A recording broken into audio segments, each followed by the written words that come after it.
வணக்கம். இன்றைக்கு நம்ம டாக் வித் முத்தலிஃபில் விவாதிக்க இருக்கிற விஷயங்கள், தேமுதிக முதல் முறையாக திமுகவுடன் கூட்டணி, பெரும் பரபரப்பான செய்திகள். அதிமுக சார்பாக எடப்பாடியார் அவர்கள் ஒரு நச்சென்று ஒரு அறிக்கை முதல்வர் அவர்களை பார்த்து.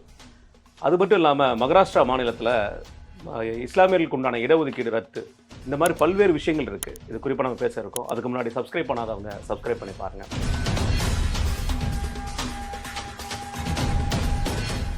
நான் வணக்கண்ணே. வணக்கம். அண்ணே, இந்த மகாராஷ்டிராவில் சிறுபான்மையினருக்கு, அதாவது பிற்படுத்தப்பட்ட சிறுபான்மையினருக்கு கொடுக்கப்பட்ட இடஒதுக்கீடு ரத்து அப்படிங்கிற ஒரு விஷயம் நேற்று நடந்திருக்குண்ணே, பிப்ரவரி 17 இன்றைக்கு முதல்வர் அவர்களோட ட்வீட் ரம்ஜான் அதுவுமா இஸ்லாமியர்களுக்கு இது பரிசு அப்படிங்கிற ஒரு விஷயத்தையும் சொல்லியிருக்காரு.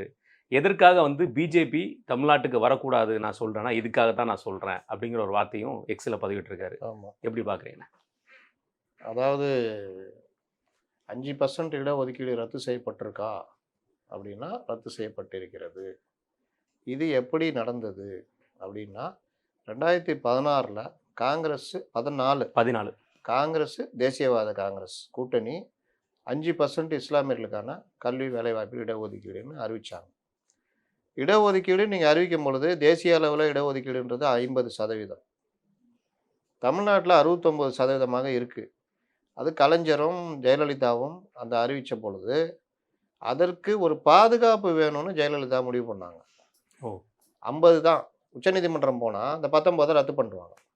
17% இவர்களுக்கு எஸ்சி, 1% அருந்ததியர்கள், இந்த மாதிரி அந்த 59% ரத்து பண்ணிடுவாங்க அப்படின்ட்டு அதுக்கு ஒரு பாதுகாப்பு வேணும்னு அது அப்போது இருந்த கவர்மெண்ட்டில் அதை கொண்டு போய் பார்லிமெண்ட்டில் 2 அவைகளிலும் தமிழ்நாட்டுக்கான 69% இடஒதுக்கீட்டை உறுதிப்படுத்தி பொதுப்பட்டியலில் கொண்டு போய் அதை சேர்ப்பதற்கான பணிகளை ஜெயலலிதா செஞ்சாங்க. இவ்வளோ பெரிய வேலை நடந்திருக்கு. இதை பண்ணதுனால 69% இடஒதுக்கீடு நமக்கு பெரும் கவசம் மாதிரி. உச்சநீதிமன்றத்துக்கு போக முடியாது. பொதுப்பட்டியலில் இருக்கிற விஷயங்களை உச்சநீதிமன்றத்தில் நீங்கள் கொண்டு போக முடியாது. அரசியலமைப்பு சட்டம் தான் அதுக்கு நமக்கு பாதுகாப்பு கொடுத்துருக்கு. அப்போ அந்த கவசம்ன்றது உங்களுக்கு பொதுப்பட்டியலில் இணைச்சா தான் நடக்கும். இன்னை வரைக்கும் ஜெயலலிதா கொண்டு வந்த அந்த இது இன்னை வரைக்கும் பாதுகாக்கப்படுது. அதனால தான் சமூக நீதி காத்த வீராங்கனைன்னு தி.க. வீரமணியை ஜெயலலிதா பாராட்டினாங்க. இது ஏன் நான் சொல்கிறேன்னா 50% தான் இந்தியாவில் இடஒதுக்கீடு, 5% இஸ்லாமியர்களுக்குன்னு காங்கிரஸ் தேசியவாத காங்கிரஸ் கொண்டு வந்தது 2014. அதை சட்ட வடிவமாக்கி அதற்கு ஒப்புதல் வாங்கியிருந்தால் அது இதாக இருக்கும். 6 மாதத்துக்குள்ளே அந்த வேலையை பண்ணணும். இவர்கள் ஒரு பெருமைக்கு அறிவித்தார்களே தவிர அதை அதுக்கப்புறம் கண்டுக்காமல் விட்டுட்டாங்க.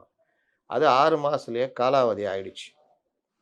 யார் இவர் முதல்வர் அறிக்கை விடுறாரு கொடுக்குற காங்கிரஸ். இப்போ தாவேகா கூட போயிடுச்சுன்னு நினைக்கிறேன், தெரியல, இப்போ வரைக்கும் இருக்குது. அப்போ அந்த காங்கிரஸும் தேசியவாத காங்கிரஸும். அதற்கு பிறகு இந்த விவகாரம் உயர்நீதிமன்றத்தில் வழக்கில் இருந்தப்போ இது ஏன் 50க்குள்ளே வரலன்னு அது ஒரு பார்ட்டு. இந்த விவகாரத்தில் இந்த 5% நீங்கள் எப்படி நீங்கள் அமல்படுத்துவீங்க, 50% தானே அப்படின்னு உச்சநீதிமன்றத்தில் இந்த பிரச்சனை இருக்குது. இது இல்லாமல் மகாராஷ்டிரா அரசு இந்த 10% பொருளாதாரத்தில் நலிவடைந்தவர்களுக்கான இதுன்னு கொண்டு வந்தவும் அந்த கேஸும் உச்சநீதிமன்றத்தில் இருக்குது. ஏன்னா இது எல்லாமே 50க்கு மேலே எக்ஸ்ட்ரா வர்றது அப்படின்னு வர்றப்போ இது நிறைவேற்ற முடியாது. 50% தான் ஸ்லாட், அதை தாண்டி நீங்கள் பண்ண முடியாதுன்னு அதுவும் நீதிமன்ற வழக்கு நிலுவையில் இருக்குது. இதை அந்த உயர்நீதிமன்றம் இதை ரத்து பண்ணிடுச்சு 5%. இப்போ இந்த விவகாரத்தில் ஒரு முடிவுக்கு கொண்டு வரணும்னு சொல்லிட்டு இப்போ இந்த 5% ஏற்கனவே ரத்தானதை அஃபிஷியலாக இவர்கள் அறிவித்திருக்கிறார்கள். இதுதான் உண்மை. இதில் இஸ்லாமியர்களுக்கான அந்த ஓபிசி ஒதுக்கீடு இருக்குல்ல, அதில் அவங்க வந்துடுவாங்க.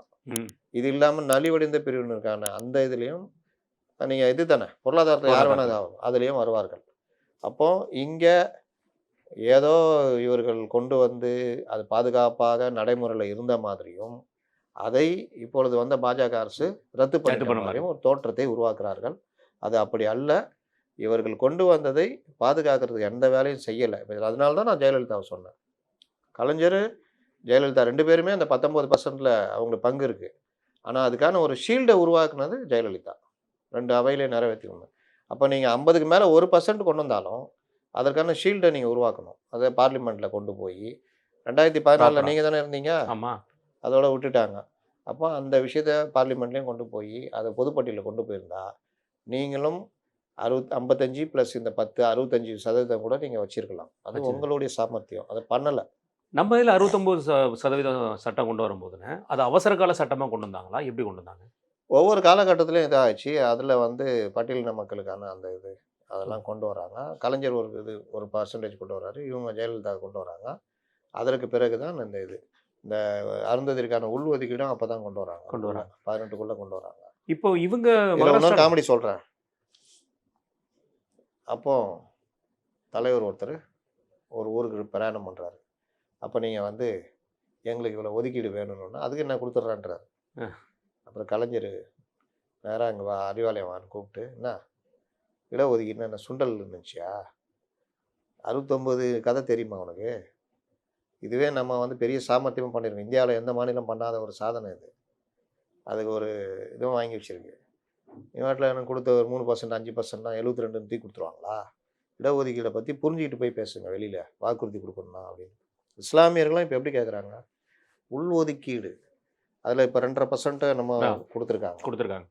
அந்த உள்ஒதுக்கீடு என்னென்னா பிசி வெளி மாநிலங்கள் போனால் ஓபிசி. அப்போ அந்த பிசி ஓபிசியில் நம்மளுக்கு இத்தனை சதவீதம்னா 27% இருக்குல்ல, அதில் இஸ்லாமியர்களுக்கு 3% அப்படி ஒதுக்கியிருக்காங்க. அதனால் இடஒதுக்கீடு ஒரு பெரிய சப்ஜெக்டு. அதில் நுனிப்புல் பெய்கிற மாதிரி இந்த தனக்கு சாதகமாக பேசுகிற வேலையை பண்ணக்கூடாது. இதில் என்ன பிரச்சனைனா, இங்கே இருக்கிற பாஜக தலைவர்கள் இதெல்லாம் ஒன்றும் வாயே திறக்க மாட்டாங்க, ஒன்றும் பேச மாட்டாங்க, அதை பற்றி படிக்கவும் மாட்டாங்க. டெய்லி காலைல எழுந்துச்சி அன்றைக்கி எவனாவது இந்த லகடப்பாண்டியன் மைக்கை நிறுத்துவாங்க. அவங்கள அவர் திட்டிக்கிறாருன்னா அதுக்கு பதில் திட்டிட்டு போயிடுவாங்க. அவ்வளோதான். இல்லை, இதில் முதல்வர் ஒரு ட்வீட் பண்ணியிருக்காருன்னா அது எதுக்காக பண்ணியிருக்காரு நம்ம எடுத்து பார்த்துட்டாலே அது ஒரு விஷயம் தெரிஞ்சிடும். தெரியும். சிம்பிளான விஷயமா இருப்போம். அதை பற்றி கவலைப்பட்டாதானே பட்டுன்னு மைக்கை போடுவான். அது இப்போ நான் என்ன சொல்கிறதுனா அப்படின்ட்டு முடிச்சு விட்டு போடுவாங்க. ரெண்டாவது இந்த அவசர சட்டம்னு 11 வருஷமா அமல்லே இல்லை. இது இல்லாமல் சில இடங்களில் மட்டும் அதுக்குண்டான ஜாதி சான்றிதழ் வாங்கப்பட்டிருக்கு அப்படிங்கிற ஒரு குற்றச்சாட்டு. ஓபிசி ஒரு சான்றிதழ் எக்ஸ்ட்ரா சான்றிதழை இவர்களுக்கான இதை கொடுத்துட்டு வந்திருக்காங்க.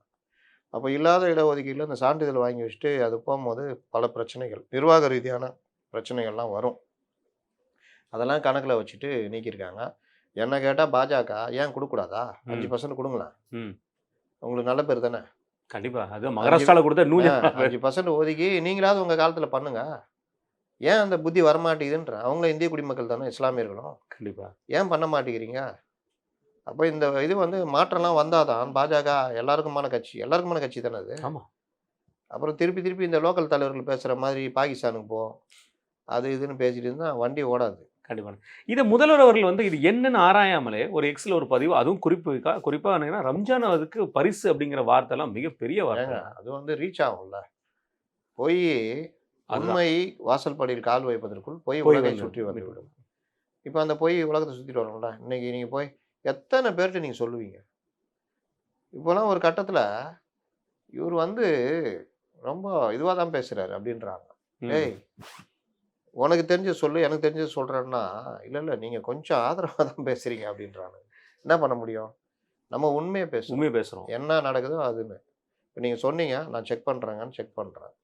இப்போ இதில் தப்புன்னா சொன்னால் நான் மாற்றிக்குவேன், எனக்கு ஒன்றும் இல்லை. ஆனால் நான் கரெக்டாக நோக்கி தான் நகர்ந்துகிட்டு இருக்கிறோம். இல்லை, இதில் ஆதரவு மன நிலைமை எங்கே இருக்குது? ஒருத்தர் ஒரு இன்ஃபர்மேஷன் இருக்குன்னு சொல்லி முதல்வர் அவர்களே எக்ஸில் போடுறாரு. அப்போ அதுக்கு நம்ம ஒரு முக்கியத்துவம் கொடுத்து தானே ஆகணும். அப்போ அது கொடுத்துட்டு நம்ம அது சரியான விளக்கம் போன்றவர்கள் பதில் கொடுப்பாங்க. மற்ற தலைவர்கள் எங்கேயா போய் தலையை விட்டுக்கிட்டு உட்காந்து இருப்பாங்க. இதுதான் பிரச்சனை.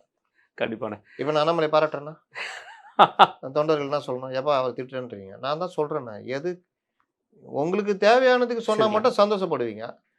உங்களுக்கு தேவையில்லாது அது கரெக்டு தப்புன்னு சொன்னால் கோச்சிட்டுன்னு நான் என்ன பண்ண முடியும்? நான் எப்போவுமே இதை தான் இருக்கேன். ஷோ தான் நமக்கு. ஆனால் இது தப்புனா தப்பு, ரைட்னா ரைட்டு. அவர் கேட்டாங்க உலகத்துலேயே இந்தியாவிலே பெரிய யோகியமான கட்சி எதுன்னு கேட்டாங்க. மார்க்சிஸ்ட் கம்யூனிஸ்ட் கட்சின்னாரு. ஏன்? அவங்க கணக்குலாம் கரெக்டாக வைக்கிறாங்க, பண்ணுறாங்க. இன்னை வரைக்கும் அவங்களுடைய வருமானம் சொத்து வாங்குறதுலாம் கட்சி தலைவர்கள் பேரில் வாங்குறது இல்லை, கட்சியுடைய சொத்தாக தான் வாங்குறாங்க அப்படின்னு சொன்னார். அது அந்த சொல்கிறதுக்கான மனசு வரணும்ல. கண்டிப்பாக. இத்தனைக்கு அவரோட இதுக்கு சம்மந்தமே இல்லாத விங்கு. அதில் தான் என்னை கவர்ந்தார். அதான் பரவாயில்லையா சொல்கிறாரா அப்படின்னு. கண்டிப்பான. ஏன்னா திமுக கூட்டணி 2026 சட்டமன்ற தேர்தலில் அண்ணனும் தங்கச்சியும் இணைந்து தேர்தலை சந்திக்க உள்ளனர். அந்நியார் வந்து இன்னைக்கு வெறும் மகிழ்ச்சியோடு அவ வந்து எடப்பாடி அண்ணன் இல்லையா? எடப்பாடி இப்போ தூரத்து எங்க சொன்னோம் போறீங்களோ அவங்க அண்ணன். அண்ணன் வந்தாங்க. இன்னைக்கு அறிவாலயத்தில் பேசி அதாவது நம்ம தொகுதிகள் எல்லாம் கன்ஃபார்ம் பண்ணியாச்சு. முதல்வர் அவர்கள் அனௌன்ஸ் பண்ணுவார் அப்படிங்கிற விஷயத்தையும் சொல்லி கூட்டணியும் கன்ஃபார்ம் பண்ணியிருக்காங்க. இந்த மூவ் தேமுதிகவுக்கு சரியான மூவ் நினைக்கிறீங்களா? தவறான மூவ். பழம் நழுவி ரொம்ப லேட்டாக பாலில் ஊடுருது. அந்த பால் அதுலேயும் திரிஞ்சு போச்சு. ஏற்கனவே தேன் கலந்த பால்ன்ட்டாங்க. தேனில் கலந்த பால்னா திரிஞ்சு போன பாலில் தேனை கலந்தான்னா நீங்கள் எதை தங்க பஸ்மம் கலந்தான்னா அந்த பால் திரிந்து விட்டது. நீங்கள் ரொம்ப லேட்டாக வந்திருக்கீங்க. இன்னொன்று, விஜயகாந்த் காலமெல்லாம் திமுகவை கடுமையாக எதிர்த்தார். அதிமுகவை சூழ்நிலை காரணமாக எதிர்த்தாலும் கடுமையாக விஜயகாந்தை திமுக பண்ண மாதிரி யாரும் பண்ணலை. விஜயகாந்துடைய கேரக்டரே காலி பண்ணாங்க. விஜயகாந்தை அந்த அளவுக்கு பண்ணாங்க. 2016 அவ்வளோ பண்ணாங்க. கட்சியை நேரடியாக உடைச்சாங்க. சந்திரகுமார், சேலம் பார்த்திபன், இன்னும் கொஞ்சம் பேரை வச்சு மக்கள் தேமுதிக அந்த கட்சியை உருவாக்கி அவங்களுக்கு ஒரு 3 சீட்டை கொடுத்தலாம் நிற்க வச்சாங்க. இன்றைக்கி உக்காந்துட்டு அந்த காலத்தில் கல்யாணம் பண்ணாங்க. எங்கள் கணவர் வந்து விஜயகாந்த் வந்து யூரன் வச்சாரு. அப்போ எப்படி சொல்லுங்கள்? 2012 அதிமுகவோட கூட்டணி வச்சு அப்போ இடத்துக்கு ஏற்ற மாதிரி பழைய சப்ஜெக்டை தூக்கிட்டு வருவீங்களா? அப்போ மண்டபத்தை எதுக்காக அடிச்சாரு?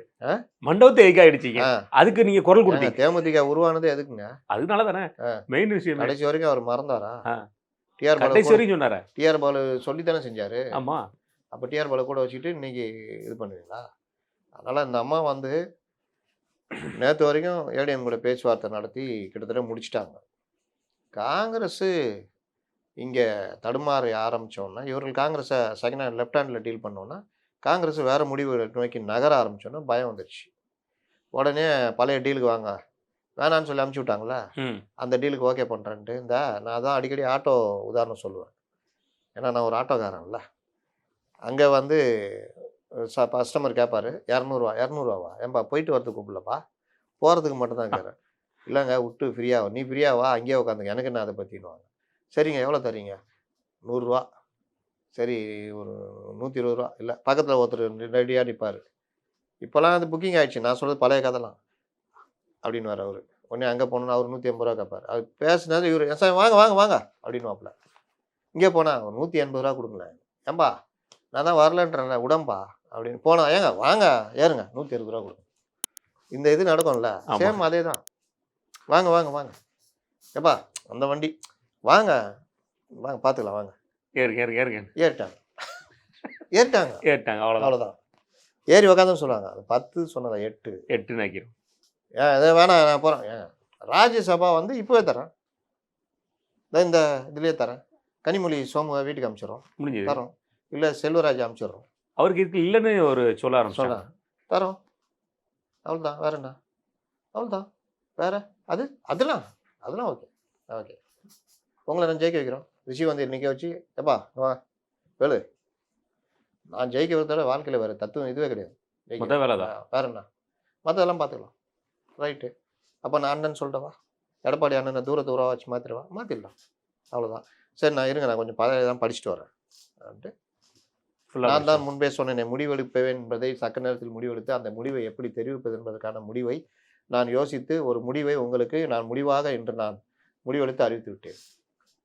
ஒரு முடிவு வண்டகாயப்பா அக்கா அந்நியாரே இப்போவாது முடிச்சிங்களே, ரொம்ப சந்தோஷம். அதுக்காக கேள்வி கேட்கணும், இது எப்படி முடிச்சிங்கன்னு கேள்வி கேட்கும். பாவம் பார்த்த சார்லாம் அப்படி நிற்கிறாப்புல.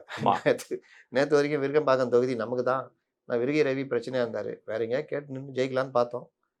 இப்போ கொண்டு போய் நம்மளை விருகை ரவியோடு தான் மோத விடுவாங்க போல இருக்குது.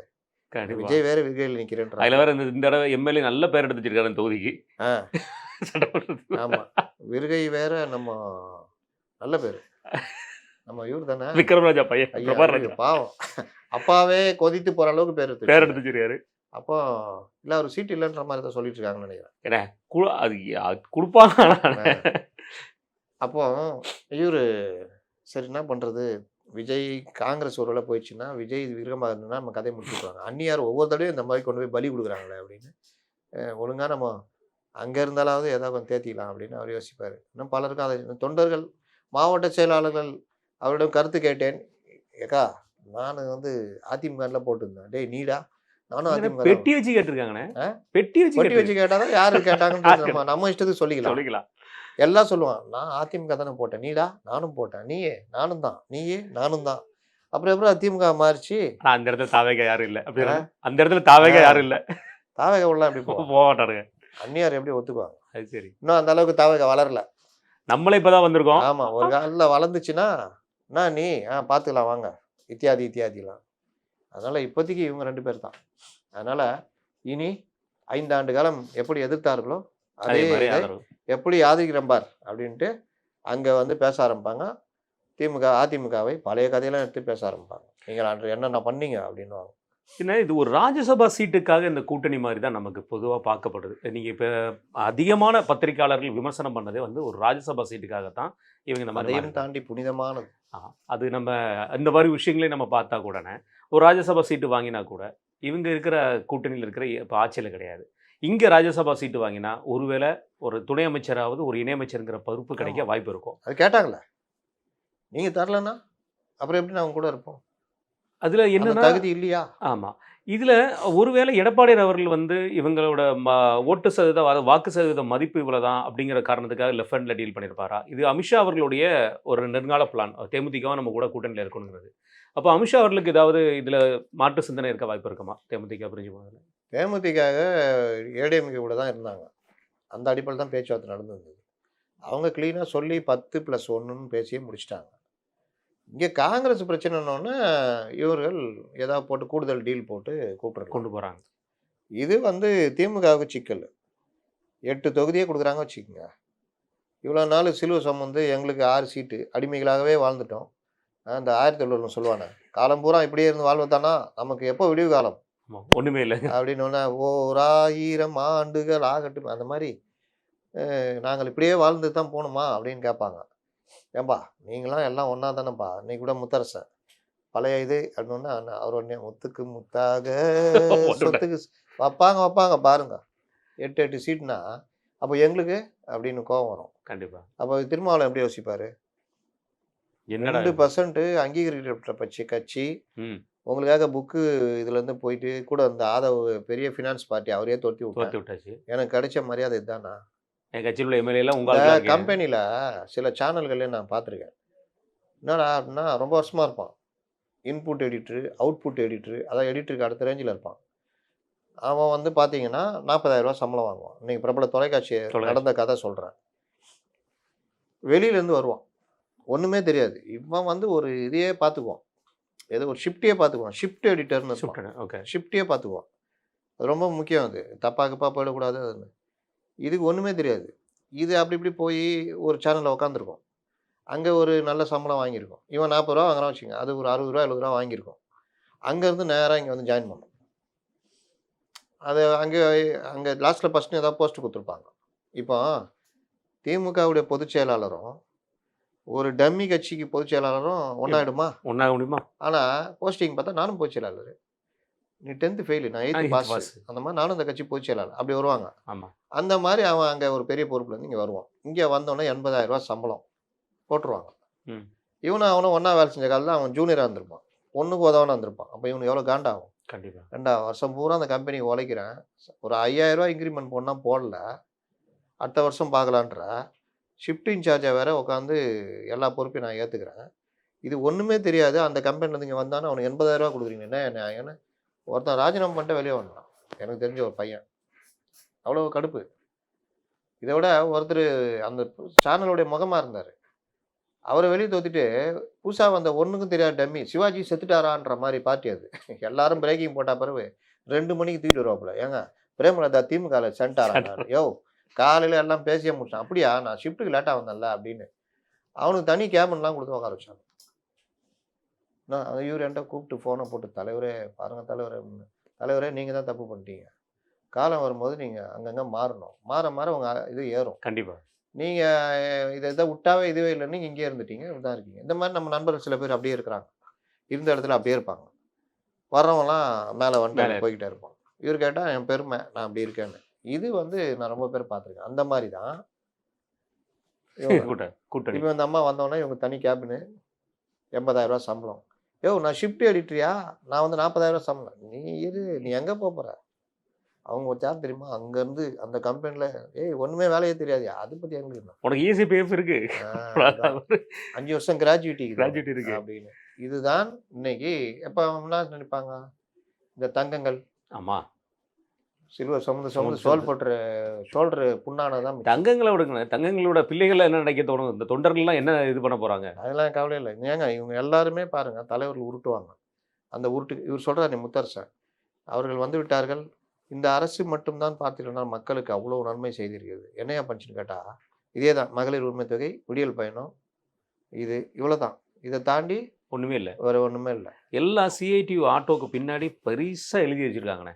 நான் அத முத்தரசனோ பாலகிருஷ்ணனோ பார்க்க மாட்டேங்காங்கன்னு நினைக்கிறேன். எது கிட்டத்தட்ட ஆட்டோ கட்டணங்களை உயர்த்தாம எங்களுக்கு படுத்திட்டே ஆமா, இருக்கிறீங்க. இப்போ நீ அன்புமணி அறிக்கை விட்டுருக்காரு. ஆ.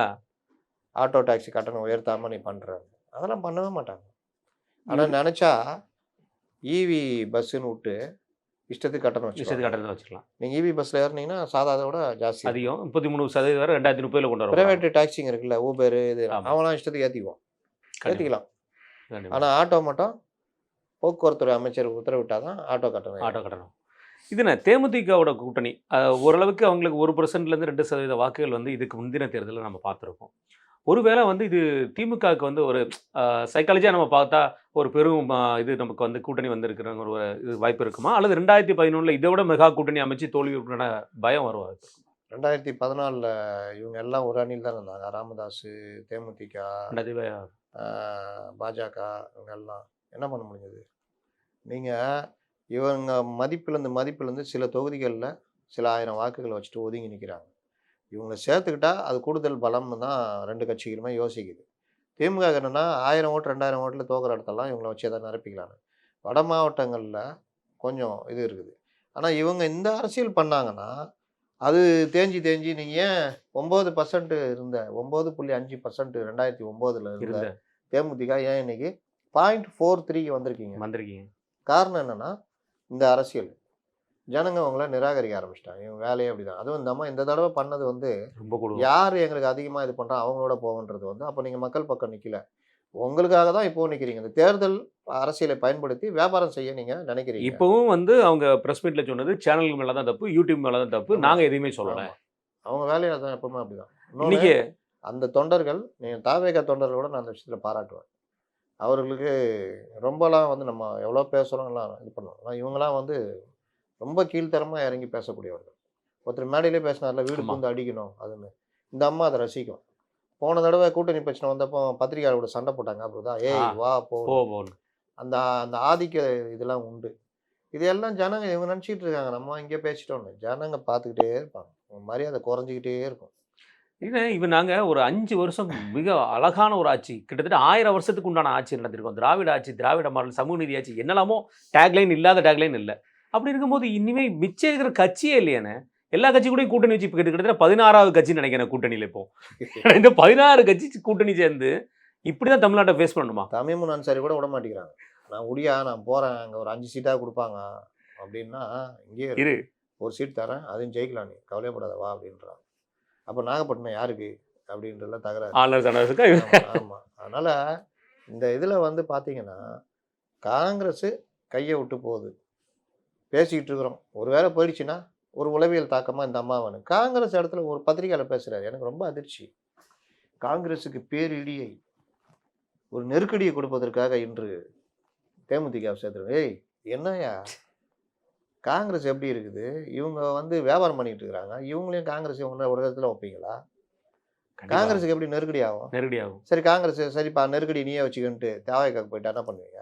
அவ்வளோதான். அப்போ 3வது இடத்துக்கு 2வது இடத்துக்கு யார் போட்டி போடுவா? என்ன ஆனவங்க பேச அதிமுக 3வது இடத்துக்கு தான் போட்டி பேசுனீங்களே, எப்படி சொன்னதெல்லாம் அப்படியே தலைகீழ நடக்குது.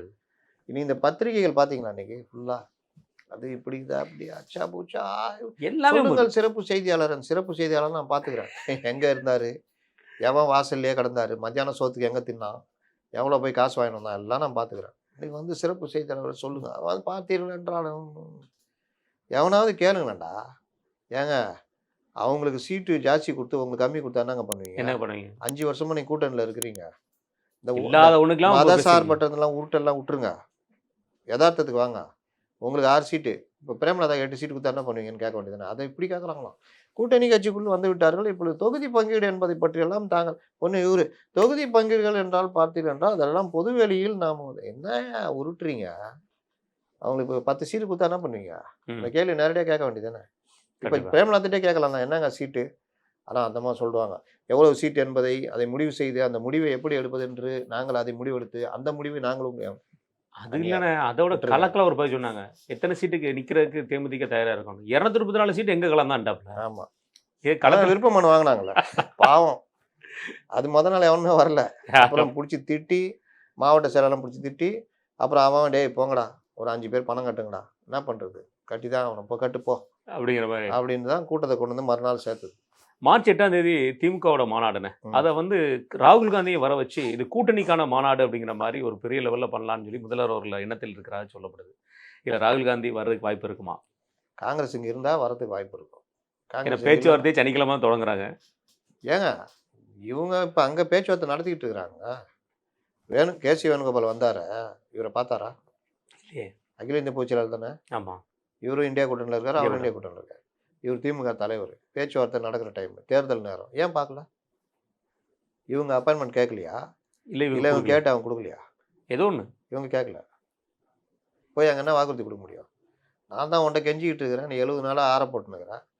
இப்போ நாங்கள் அங்கே வேலை போகிற முடியாதோன்னு நீங்கள் இறங்கி வரீங்களா? அப்போது இப்போவும் பிரச்சனை ஓடிக்கிட்டே இருக்குது. சொல்ல முடியாது என்ன நடக்கும். கண்டிப்பான எடப்பாடியாரோட அறிக்கை இன்னைக்கு அதிமுகவோட சாதனையில் திமுக சவாரி செய்ய ஆசைப்படுகிறதா? நான் வேணா முதல்வருக்கு எக்ஸ்ட்ரா விட்டு கொடுக்குறேன். அம்மா உணவகத்தை நாங்கள் தான் தொடங்கினோம். நாங்கள் சிந்தித்ததை யாரோ போய் அம்மா கிட்ட சொல்லி அவர்கள் மூலையில் அது ஊற்றி விட்டது. அதனால் அம்மா உணவகத்தை அவர் தான் தொடங்கினாங்க. கொரோனா காலத்தில் 1,00,000 கோடி ரூபா, 1,00,000 கோடி அதுக்கு மேலே வருமானம் வராத லாக்டவுன் காலத்தை எப்படி சமாளிப்பது என்று என்னிடம் எடப்பாடி யோசனை கேட்டார். அதை நான் தான் அவருக்கு சொல்லிக் கொடுத்தேன். வேற என்ன சொல்லலாம், எல்லா திட்டத்தையும் சொல்லிட்டாங்க. இஸ்லாமியர்களுக்கான இது விளையாட்டு வீரர்களுக்கு 3% சொல்லிட்டாங்க. இந்த கால்நடையை அடுத்து சொல்லிடலாமே, அதையும் கொண்டு சொல்லிட்டு இலவச கறவை மாடுகளை நாங்கள் தான் கொடுக்க வைத்தோம். அம்மாட்ட சொல்லி நாங்கள் தான் கொடுக்க வைத்தோம். எம்ஜிஆரையே நாங்கள் தான் சொன்னோம். போயா எம்ஜிஆர் அன்னைக்கு இலவச சீருடை காலனி சத்துணவுக்கே நாங்கள் தான் சொன்னோம். போப்பா எல்லாம் முடிஞ்சு போச்சு எல்லாம் சொல்கிறோம். நாங்கள் இல்லைன்னா இன்னைக்கு தமிழ்நாடு எதுவுமே இல்லை. நம்மளை விட்ட வேற யார் இருக்கா? யாருமே இல்லை. ஜெயலலிதாவை எம்ஜிஆருக்கு பிறகு அதிமுகவை நீங்கள் சிறப்பாக வழி நடத்திட்டு போகணும், அப்பப்போ நீங்கள் எங்களை தோக்கடிக்கணும்னு நாங்கள் தான் ஐடியா சொன்னோம். அவ்வளோதான், வேற என்ன வேணும்?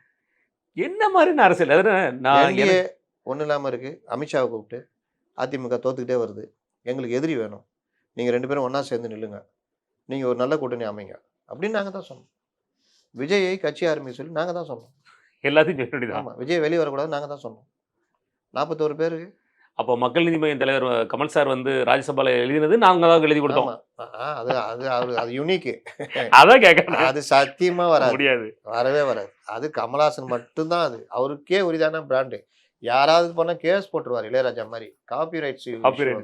அன்னைக்கு கூட ஒரு கேள்வி கேட்டு தலைவர் அழகா போய் சொல்லியிருக்காரு, உங்களுக்கு பேசுறது புரியலன்னு சொல்றாங்கன்னு. அப்படி படிக்கணும், அதான் அதிகம் படிக்கணும். நாங்கள் ஏன் படிக்கணும்? நாங்கள் ஏன் நடராத்திரி 12 மணிக்கு அதை சொன்னா பரவாயில்ல, புரியலன்னு சொல்றாங்கல்ல, அதை புரிஞ்சுட்டு தான் புரியலன்னு சொல்றாங்க. இப்படியே பார்த்தா தான் ரொம்ப பாவம். கண்டிப்பான தொடர்ந்துண்ணே அதிமுக திமுகவோட விஷயங்களை பார்த்துட்டு இருக்கோம். அதிமுக ஒரு பக்கம் மேலே போயிட்டு இருக்காங்க. இப்போ சட்டப்பேரவை நடந்துட்டு இருக்கு. இன்னைக்கு முதல்வர் அவர்களுடைய உரையும் இருக்கு, அதிமுக பொதுச் செயலர் எடப்பாடியார் எதிர்க்கட்சி தலைவரோட உரையும் இருக்கு. இந்த கூட்டத்தொடரில் நம்ம பெருசாக பார்க்கப்படுறது என்னன்னா, ஒவ்வொரு இடைக்கால பட்ஜெட் தான் தாக்கலப்படுது. ஒவ்வொரு தொகுதியிலையும் தேவைப்படுற விஷயங்கள் இன்னும் நிறைய இருக்கு. சொல்லப்போனால் இந்த சட்டசபையில் கேட்கப்படுறது எல்லாமே அடிப்படை வசதியில தான் எல்லா எம்எல்ஏக்களும் அவங்களுக்கு தொகுதிக்கு கேட்டுருக்காங்க. இருக்க போகிற 2 மாதம் இருந்த காலங்கள் வந்து 4.5 வருஷம் எதையும் செய்யாத ஒரு தோரணை நமக்கு தெரியுது. எப்படி பார்க்குறீங்க? அந்த 5 ஆண்டு காலத்தில் உங்களுடைய சாதனை என்னன்னு கேட்டால் அவங்க சொல்கிறதே நம்ம பதிலாக சொல்லிடலாம். மகளிர் உரிமை தொகை விடிய வேணும். இன்னொன்று நேற்று வெளியிட்டிருக்காங்க அவங்களுடைய ஐடிவிங்கில் தான். எல்லாமே பேர் வச்சது தான். நான் முதல்வன், உங்களுடன் ஸ்டாலின், முதல்வரின் பாகமாக, முதல்வரின் முகவரி, இன்னொன்று தமிழ் புதல்வன் திட்டம், அப்புறம் வந்து பார்த்தீங்கன்னா எங்கெங்கும் ஸ்டாலின், உங்களுடன் ஸ்டாலின், எங்கெங்கும் ஸ்டாலினை விட்டாங்க. என்றென்றும் ஸ்டாலின் திட்டுவான்.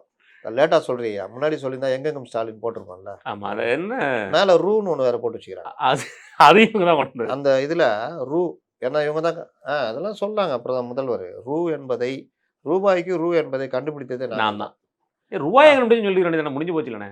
சொல்லலாம்ல. ஆமா, ஏன் போட்டு இவ்வளவு கஷ்டப்படும்? 1000 ஆண்டுகள்ல ரூபாய் அதுக்குள்ள வந்துருமே. அது 1000 ஆண்டு சாதனை முடிஞ்சது இல்லைண்ணே. தோளில் நாணயம் அச்சிட்டு சொல்லிட்டு அடுத்த நிமிஷம் எங்க அண்ணன் திரும்ப பேசிடுவாரு, வரலாற்று ரீதியா பேசிடுவாரு. வரலாற்று ரீதியாக இருக்கா சு வெங்கடேசன். ஆமா, அது கீழடியை பார்க்கும் பொழுது திராவிட இதுல வரும் பொழுது அன்றே இது வந்து கணித்து விட்டார் அப்படின்ட்டு. இல்ல, இவங்க கொண்டு வந்த திட்டங்களுக்கு எதிராக முறையில இப்போ அதிமுக பேசி நடந்துருக்காங்க. இந்த மாதிரியான பிரச்சாரம், அதாவது நம்ம இதுக்கு முன்னாடி பார்த்துருக்கோம், அம்மையார் ஜெயலலிதா அவர்கள் இருக்கும்போது அந்த பிரச்சார வியூகங்கிறது ஒரு மாநாடு ரீதியாகவும் ஒரு பிரச்சார பெரிய பெரிய பொதுக்கூட்டங்கள் பார்த்துருக்கோம். கடைசி காலகட்டங்களில் மதுரையை சுற்றி இருக்கிற ஏரியாவில் அவங்களை கூட்டு வச்சு அந்த எம்எல்ஏக்கள் வந்து பிரச்சாரம் பண்ணிடுறாங்க. ஆனால் இந்த தடவை நமக்கு என்னமோ ஒரு ஆச்சரியமா இருக்குது, அதிமுக சார்பாக ஒரு பொதுக்கூட்டங்கள் கூட மாநாடு ரீதியாக நடத்தப்படலை. எப்படி நடத்த போகிறாங்க? இனி வேறு இதெல்லாம் நடத்திடுவாங்க. முதல்ல அவர் சுற்றுப்பயணம் முடிச்சிட்டாருன்னா அடுத்து நடத்துவாங்க. இந்த பிரதமர் வர்றது மார்ச் 1, மார்ச் 8 வேலூரில் 7. ஆமாம், 7. அதனால் அந்த மாதிரி விஷயங்கள்லாம் அவங்க பாஜகவும் பிரம்மாண்டமாக பண்ணுது, இவங்களும் பண்ணுறாங்க. அடுத்தடுத்து எல்லாம் பண்ண ஆரம்பிச்சாங்க. பாமக பண்ணோம், எல்லாரும் பண்ண ஆரம்பிப்பாங்க. பிரச்சாரன்றது வந்து எடப்பாடி தான் இறங்கி அடிச்சுக்கிட்டே இருக்காரு. எந்த வேலையும் இங்கே தான் ஒன்றுமே இல்லையே. அதனால் அடுத்தடுத்து கொண்டு போகிற வேலையே நடக்கும். இறுதியாக என்னோட கேள்வினே, நம்முடைய அண்ணன் பாலகிருஷ்ணன் அவர்களுடைய மனைவி அவர்கள் தாக்கப்பட்டாங்கன்னு சொல்லிட்டு ஒரு பெரிய செய்தி பரபரப்பாக பேசியிருந்துச்சு. நேற்று நம்ம பேச வேண்டியது நேரம் தாழ்மையெல்லாம் பேச முடியல. மாற்றுத்திறனாளிகளோட இதுக்காக போராட்டத்தில் கலந்துக்கிட்ட போது அவங்க மேலே கொடூர தாக்குதல் நடத்தப்பட்டதாக முதல் நாள் சொல்லப்பட்டது. அடுத்த தாக்குதல் நாங்கள் இப்போது என்ன சொல்கிறாங்க, இது எப்படி பார்க்குறீங்க இந்த விஷயத்தில்? கூட்டணி கட்சியில் மிக முக்கிய லெவலில் அவர் எவ்வளோ குரல் கொடுத்துருக்காரு கூட்டணிக்காக, எப்படி பார்க்குறீங்க? பாலகிருஷ்ணன் வந்து அடிமட்டத்துலேருந்து வந்தவர். அவர் டெல்லி பாபுலாம் அந்த சிதம்பரம் மாவட்டம் அந்த இதிலெல்லாம் வந்தவங்க.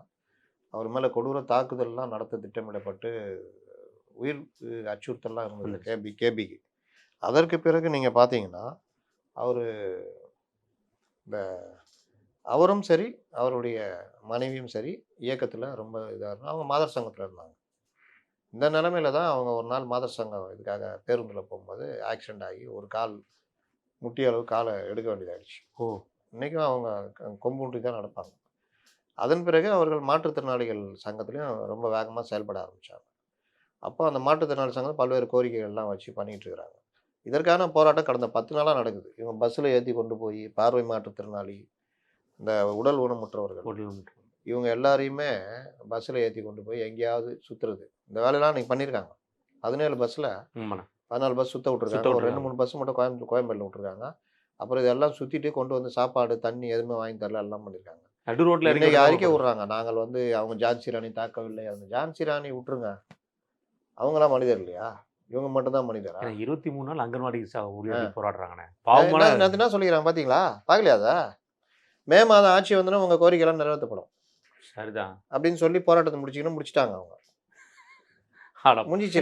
அவங்க என்னன்னு பண்ண முடியாது, தினமும் உட்காடுறாங்க, பாவம் அவங்களும் நிலைமையே பார்க்கணும். அப்போ இவங்கள வந்து தூக்கி போட்டுறதுல கீழே விழுந்ததில் அடிபட்டுச்சின்னு நேற்று தோழர்கள்லாம் சொன்னாங்க. இதில் அந்த போலீஸார் மேலே நடவடிக்கை எடுக்கணும்னு அந்த மத்திய சென்னை மாவட்ட செயலாளர் செல்வா தலைமையில் போய் டிஜிபியை பார்த்து புகாரை கொடுத்தாங்க. நானும் விசாரித்தவர்கள், ஆமாம் தோழர் அடிபட்டுருக்குது, ஃப்ராக்சர்னு சொல்கிறாங்க, ஸ்கேன் எடுக்க போகிறோம் அப்படின்னு நேற்று காலையில் சொன்னாங்க. எடப்பாடி பழனிசாமி கண்டித்து அறிக்கை விட்டார். இன்னும் பலரும் கண்டித்து அறிக்கை விட்டாங்க. அவங்க கட்சிக்காரங்களும் அறிக்கையெல்லாம் விட்டாங்க. இன்றைக்கி காவல்துறை சார்பாக எங்களுக்கு அந்த எண்ணெல்லாம் கிடையாது, நாங்கள் அப்படி பண்ணலை, தலைவர் மனைவின்றாங்க. என்னவோ இனிமேலாவது இந்த காவல்துறை அதிகாரிகள் குறைந்தபட்சம் பெண்களை ஹேண்டில் பண்ணுறதும், இந்த மாதிரி தலைவர்கள் இந்த இதெல்லாம் அவங்கள எப்படி ஹேண்டில் பண்ணணும் முன்னெல்லாம் பண்ணுவாங்க.